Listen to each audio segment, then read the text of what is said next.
For 3 decades, Johnny Carson was the keeper of America's bedside table, the last friendly face we saw before we drifted off to sleep. His warmth, his easy smile, and his ability to make everyone feel like an old friend catching up over coffee defined late-night television. But while the cameras were rolling, Carson was the ultimate professional, a master of hospitality. When that red light switched off and the studio audience shuffled home, the genial mask often dropped. According to those who worked closest with him, America's favorite host maintained a quiet private blacklist. This was a mental registry of the guests he considered not just difficult or demanding, but genuinely terrible human beings. In his final, more candid years, Carson began to reveal the stories behind this list, painting a disturbing portrait of beloved icons who were, in private, absolute monsters. These weren't just the temperamental stars or the divas with excessive demands. Carson's list was reserved for a deeper, darker breed. The predators, the abusers, and the manipulators who were protected by the industry for decades because of their fame and talent. As one former Tonight Show producer revealed, Carson's assessment of character was brutally simple. How did they treat the pages, the assistants, the guys working the cameras? That, he believed, told him everything he needed to know about a celebrity's true nature. Welcome to Behind the Lights. Tonight we are peeling back the facade of classic Hollywood glamour to expose the 9 Golden Age stars who earned Johnny Carson's most intense personal contempt. We will start with the star whose unpredictable behavior made the crew fear for their safety, and we will work our way toward the #1 most shocking name, the celebrity Carson called truly hateful. First, we begin with the Academy Award-winning legend, whose interviews were less like conversation and more like an explosive political rally. TOP9, Shelley Winters, the passionate detonator. Shelley Winters was a 2-time Oscar winner with a career that stretched across decades, moving seamlessly from the glamorous young roles of her youth to the formidable character parts of her later years. On paper, the actress should have been the perfect Tonight Show guest, experienced, accomplished, and brimming with Hollywood stories. The reality, however, was that Shelley Winters was one of the most volatile and unpredictable guests Carson ever faced. The host himself reportedly described her interviews less as a chat and more like an impending disaster. "Shell doesn't talk, she detonates," Carson allegedly said after one particularly explosive appearance. Winters' key issue was her unwillingness to adhere to the light, entertainment-focused format of late-night television. Rather than sharing amusing anecdotes or promoting current projects, Winters would frequently launch into intense political diatribes or deeply personal revelations. She saw every public appearance as a platform to address social and political issues, regardless of the venue's appropriateness. On one occasion in the mid-1970 seconds, what began as a simple question about a recent film quickly derailed as Winters launched into a 5-minute uninterrupted monologue about government corruption. Carson, a master of conversation control, was left visibly struggling to find a way to pivot the conversation lightheartedly into a commercial break. A former director recalled the experience. With Shelley, it was like trying to steer a tornado. Once she got going, all he could do was wait for her to run out of steam. But her unpredictability was not just conversational. It could become physically threatening. Winters was known for physical outbursts. Staff developed a unique pre-show routine for her. They would literally remove certain items from the set, making anything that could be thrown or knocked over mysteriously disappear before her segment began. Despite all this, what kept Winters from ranking higher on Carson's list was the source of her chaos. Unlike many of the others, her behavior seemed to stem not from malice or an overblown ego, but from a genuine, fervent passion. She deeply cared about the issues she spoke about. Carson, uncomfortable as he was during her fiery moments, maintained a certain respect for that authenticity. After one appearance where she fiercely criticized the Vietnam War, Carson reportedly told his producer, "I may not want a vacation with her, but at least she means every word she says." Nevertheless, life was too short for Carson to manage a human tornado every year. Her appearances dwindled, as the host opted for guests who complimented, rather than challenged, the show's established format. Next, we look at the legendary actress who turned the simple act of visiting a talk show into a parody of celebrity demands, down to a precise 3-cube requirement for her ice. Top 8. Zsa Gabor, the demanding diva. With her distinctive Hungarian accent, glamorous appearance, and famously flirtatious personality, Zsa Zsa Gabor was an undeniable draw for the public. She appeared dozens of times on The Tonight Show during Carson's tenure, playing up her background and her many marriages for laughs. The viewers at home saw a charming, over-the-top personality. Behind the scenes, however, Zsa Zsa Gabor was, according to numerous staff accounts, one of the most demanding and difficult guests in the show's entire history. Carson reportedly quipped after one particularly exhausting appearance, "I'd rather interview a cat. At least the cat wouldn't need 3 assistants and special lighting." Gabor's demands began long before she ever set foot on the set, becoming legendary among the staff. Her standard requirements read like a parody of celebrity excess, as recalled by a former talent coordinator who initially thought the memo was a joke. These non-negotiable requirements included a specific, exact temperature in her dressing room, $74, Cirque dollar. They also included fresh flowers, orchids only, with absolutely no carnations allowed, and a bottle of Perrier water containing exactly 3 ice cubes. Further demands were her own lighting technician, flown in at the show's expense, and a condition that no female guests younger than 40 could be booked on the same episode. When these requirements were not met exactly as specified, Gabor would reportedly refuse to leave her dressing room, often delaying the taping and throwing the entire show's carefully planned schedule into chaos. One of the most infamous incidents occurred when Gabor arrived and discovered that the makeup department did not have her preferred brand of foundation. She allegedly launched into a shouting match with the head makeup artist, demanding that someone be sent immediately to Beverly Hills to purchase the correct product. This was one of the rare times Carson felt compelled to personally intervene. A former producer remembers Carson calling Gabor directly and saying something to the effect of, "Zsa, honey, you look beautiful already and we have a show to do. Let's save the cosmetics emergency for another day." What truly frustrated Carson was not just the demanding nature itself, but the cascading effect it had on the entire production. Other guests would be kept waiting, crew members would have to work overtime, and the show's carefully planned schedule would be thrown into chaos. After one appearance where Gabor arrived 40 minutes late and complained about her introduction, Carson reportedly told his executive producer, "Next time she wants to be on, tell her we've renamed the show The Tonight Show, starring Zsa Zsa Gabor, and I'll be happy to be her sidekick." Despite the despair she drove him to, Gabor's ability to entertain meant she continued to appear throughout Carson's tenure. However, she represented the pure, logistical headache that came with entertaining an overwhelming ego. Our countdown continues with a man whose ego was so vast, he literally believed the rules of television and even the physical constraints of the set simply did not apply to him. Top 7. Orson Welles, the untouchable genius.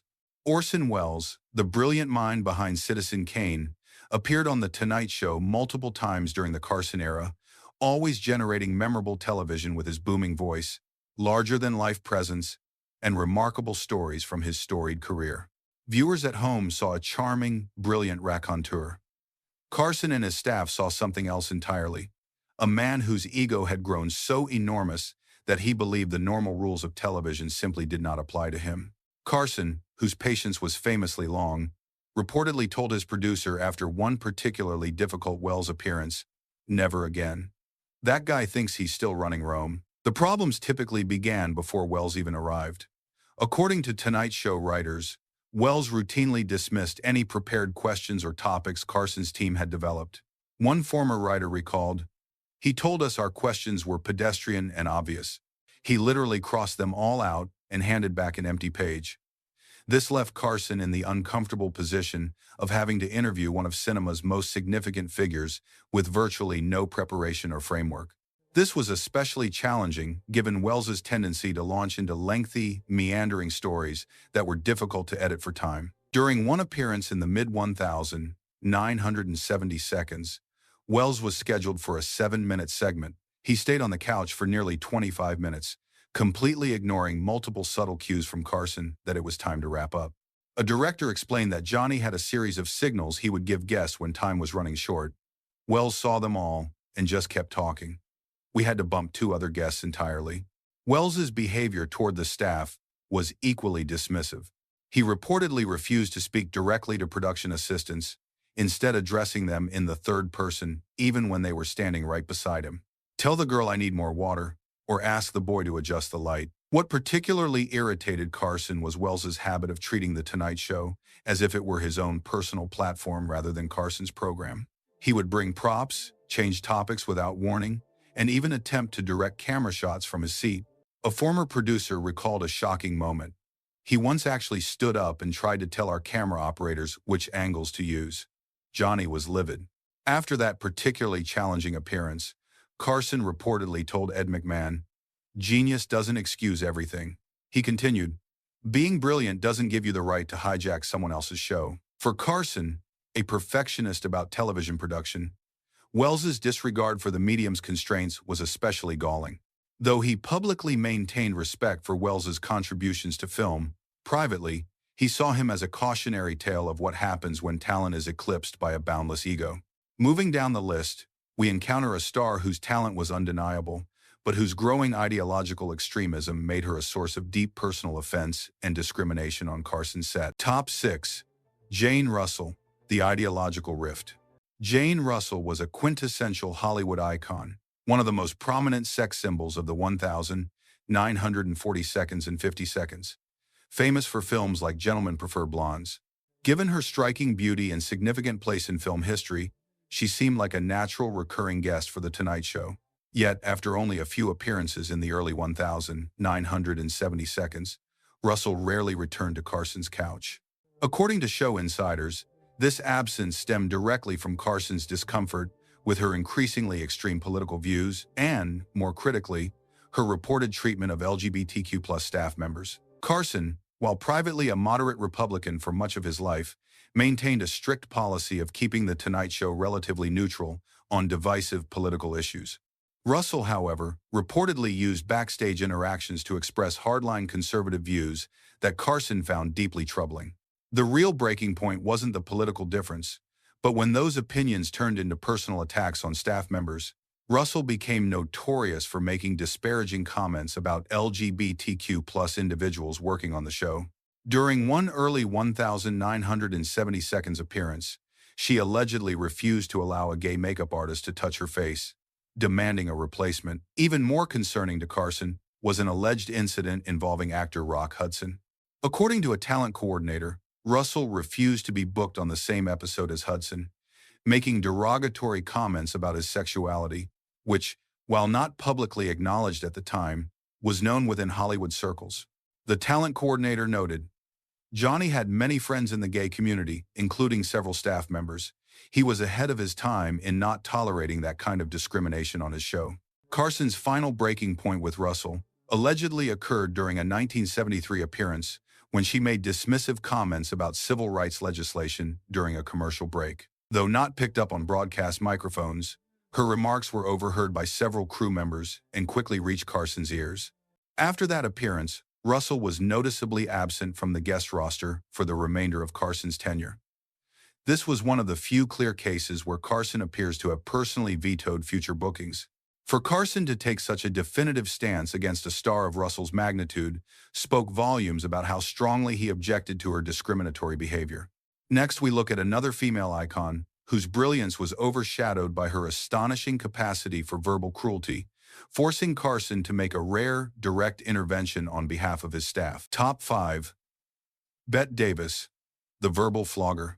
When Bette Davis appeared on The Tonight Show, audiences saw the legendary actress at her most engaging, telling witty stories in her distinctive voice, elegant even in her later years, and filled with fascinating Hollywood history. What the cameras didn't capture were the moments before and after the red light came on, when Davis reportedly revealed a personality so abrasive that even the unflappable Carson was taken aback. Carson allegedly told Ed McMahon after one difficult appearance, "She doesn't need a stage, she needs a courtroom." He continued, "No one should have to be cross-examined by Bette Davis without a lawyer present." Davis's first offense, according to multiple staff accounts, was her treatment of other guests.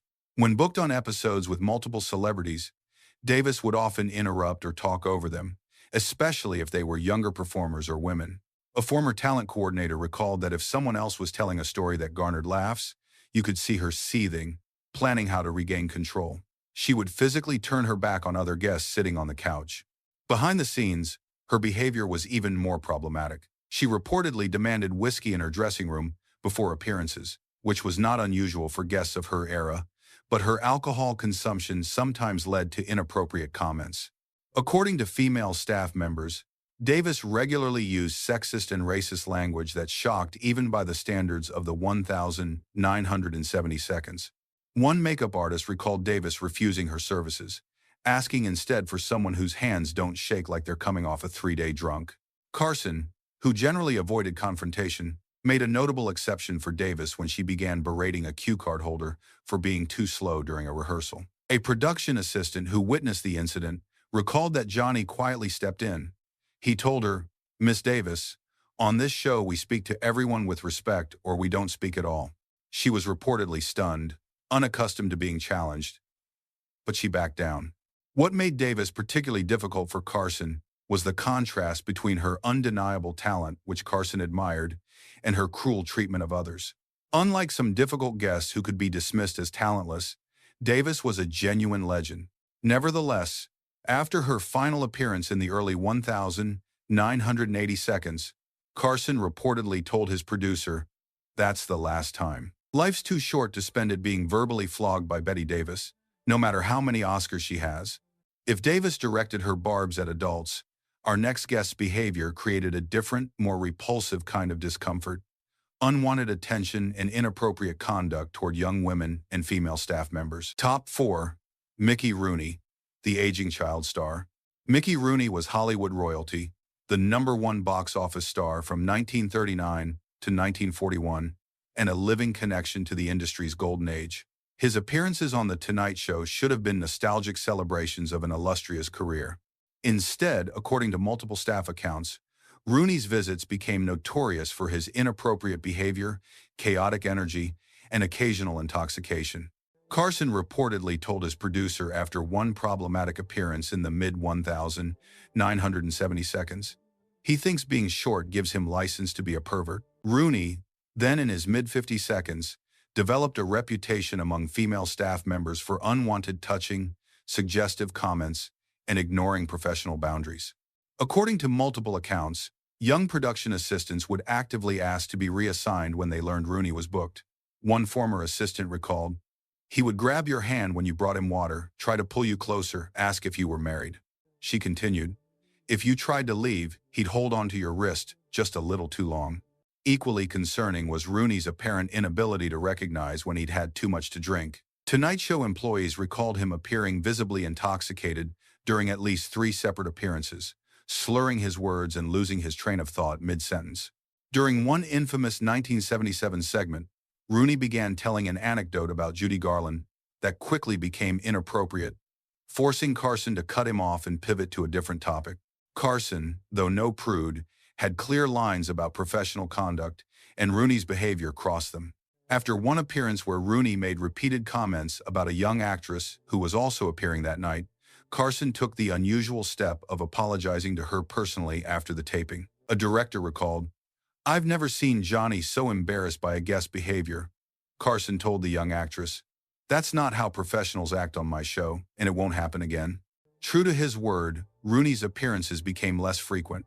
Carson reportedly began insisting on daytime pre-tapings rather than live evening broadcasts when Rooney was booked, effectively managing the risk.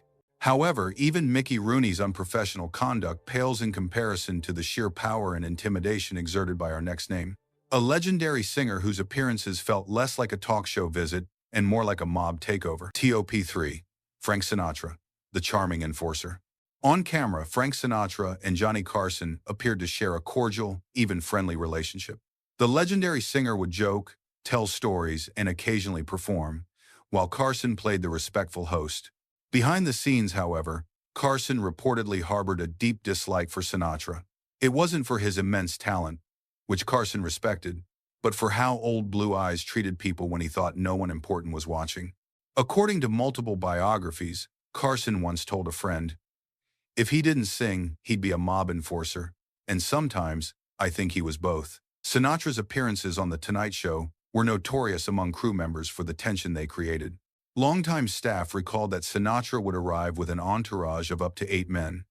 These men were described as not show business types, more like guys you wouldn't want to meet in an alley. They would spread through the studio, watching staff and creating an atmosphere one cameraman described as like being under surveillance. What truly disturbed Carson was witnessing how Sinatra treated people he deemed beneath him. During one appearance in the early 1970 seconds, a floor manager made the mistake of giving Sinatra the standard 3-minute warning before his segment. According to several witnesses, Sinatra grabbed the man by his tie and pulled him close, saying, "Nobody tells me when I've got 3 minutes. I'll go on when I'm ready." The floor manager, a Korean War veteran in his 50 seconds, was visibly shaken afterward. When Carson saw this interaction from his office monitor, he nearly canceled the segment. Only the producer's reminder of the ratings Sinatra would bring convinced him to continue.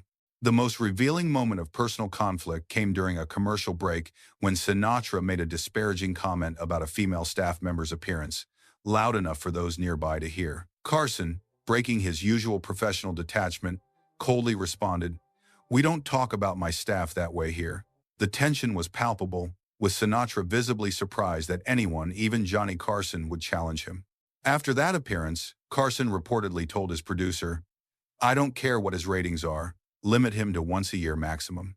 The fact that Carson, who rarely involved himself in booking decisions and almost never banned guests outright, restricted Sinatra's appearances spoke volumes about his personal distaste for the singer's bullying behavior. If Frank Sinatra represented the raw, intimidating power of celebrity, our number 2 guest mastered a colder, more calculating form of psychological cruelty, turning off her charm the moment the cameras stopped rolling. Top 2. Joan Crawford, the cold calculator. When Joan Crawford appeared on The Tonight Show in 1970, viewers saw the gracious Hollywood legend they had admired for decades. With her perfect posture, immaculate appearance, and practiced charm, Crawford embodied old Hollywood glamour. But according to multiple Tonight Show staff members, Crawford's off-camera behavior revealed a very different person. Carson reportedly told his biographer years later, "She was one of the coldest people I've ever interviewed," describing the experience as like talking to a beautiful statue with nothing inside. Crawford's appearance began causing problems before she even arrived. Her demands included specific lighting requirements so detailed that the show's technical director still had the 4-page memo in his files decades later. Everything had to be precise. The angle of her chair, the height of Johnny's desk, and even the studio temperature, which had to be exactly $67, circ dollar, not $66 dollar, not $68 dollar. She also arrived 3 hours before taping, bringing her own makeup team despite the show having award-winning artists on staff. What truly revealed Crawford's character was her differential treatment of people based on their importance. A stagehand noted, "She practically curtsied to Johnny." But when a young production assistant accidentally entered her dressing room with water she had requested, Crawford exploded. According to multiple witnesses, Crawford launched into a tirade so vicious that staff members in the hallway froze in shock. She allegedly called the assistant, a 20-year-old woman just starting in the industry, a brainless little expletive, and suggested she find work at a brothel where incompetence might be an asset. The young woman fled in tears, and Crawford demanded she be fired. But the most disturbing aspect for Carson wasn't just the abuse, it was the calculating way she instantly transformed the moment cameras turned on. One producer recalled, "She was like a machine pretending to be a woman. She had rehearsed every answer, every laugh, every spontaneous moment."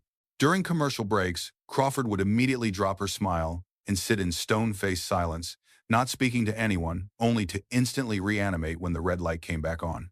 Carson struggled to find any authentic connection with her. After the show, he reportedly told Ed McMahon, "I've interviewed corpses with more personality." Years later, when Christina Crawford's memoir, Mommy Dearest, revealed Joan's alleged abuse of her adopted children, Carson wasn't surprised. According to close friends, he simply nodded and said, "I saw who she really was in those few hours. I believe every word." This brings us to the ultimate name on Carson's list. The celebrity whose public persona as a tireless humanitarian was, in Carson's private opinion, a complete and utter sham. The one he called truly hateful. Top 1. Jerry Lewis, the hateful hypocrite. Jerry Lewis was one of America's most successful entertainers, a groundbreaking comedian, actor, director, and humanitarian. Known for his annual telethons benefiting muscular dystrophy research, His manic energy and physical comedy had made him a global star. Behind the scenes, however, Lewis was, according to numerous Tonight Show staff accounts, one of the most difficult, demeaning celebrities in Hollywood, a reputation that earned him the singular, special place atop Carson's personal blacklist.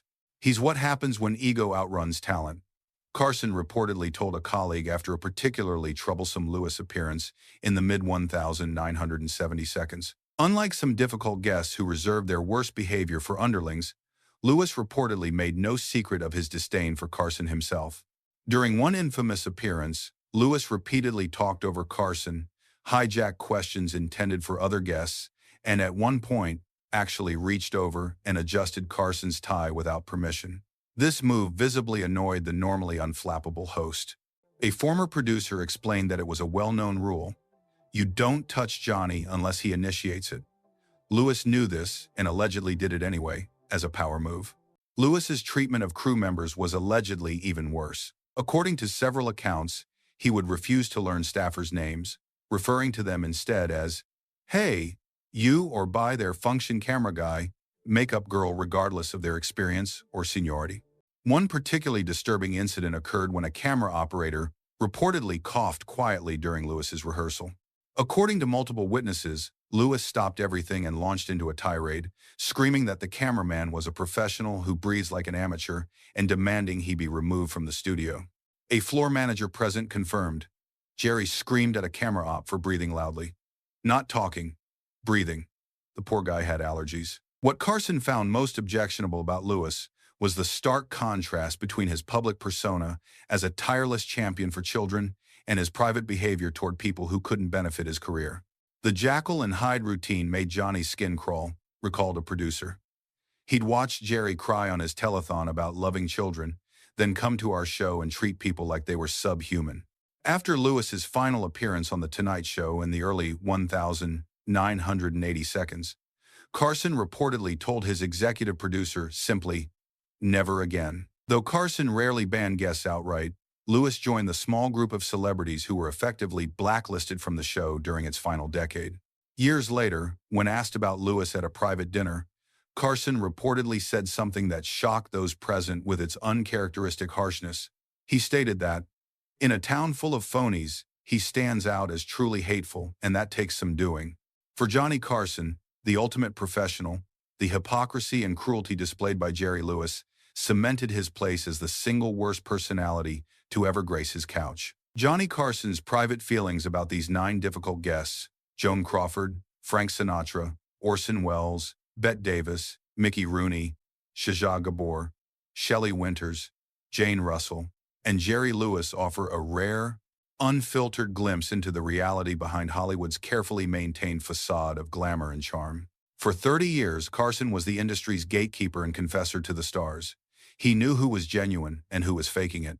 What makes his assessment so valuable is that he had nothing to gain by criticizing these celebrities and everything to lose if his honesty damaged relationships with potential guests. When he disliked someone, it was because they had made it impossible not to, noted his former producer.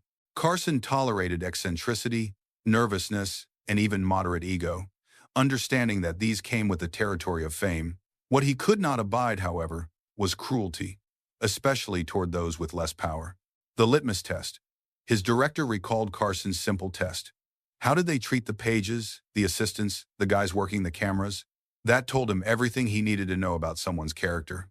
In the years since Carson's death in 2005, many of his private opinions have been validated by broader revelations about these celebrities. Christina Crawford's allegations about her mother Joan, reports about Sinatra's volatile nature, and stories of Mickey Rooney's inappropriate behavior have all been corroborated by multiple sources. This suggests Carson wasn't being judgmental. He was recognizing genuine character flaws that Hollywood's publicity machine worked overtime to conceal from the public. The most sobering aspect of Carson's blacklist is how effectively the studio system protected these celebrities, despite their behavior being known to industry insiders.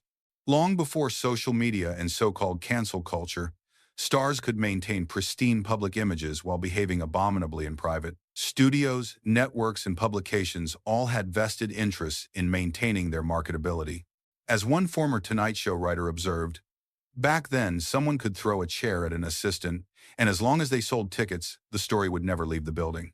As we look back on Hollywood's golden age with nostalgia, Carson's unvarnished assessments serve as a valuable reminder that our cultural icons have always been fallible, complicated human beings, sometimes inspiring, and occasionally truly disturbing behind their carefully crafted public personas.